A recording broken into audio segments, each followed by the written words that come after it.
everyone, I am Arik Maheshwari and today I am going to do a rainbow experiment. So let's start.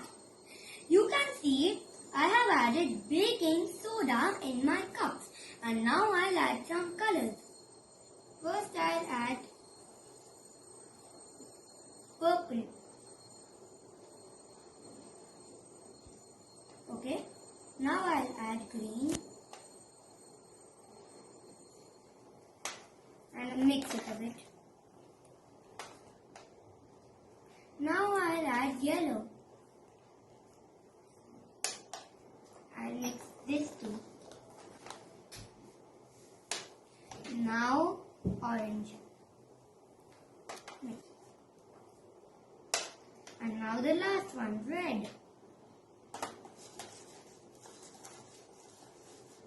Okay. So as you have seen that I have poured the colors. Now I will pour some vinegar.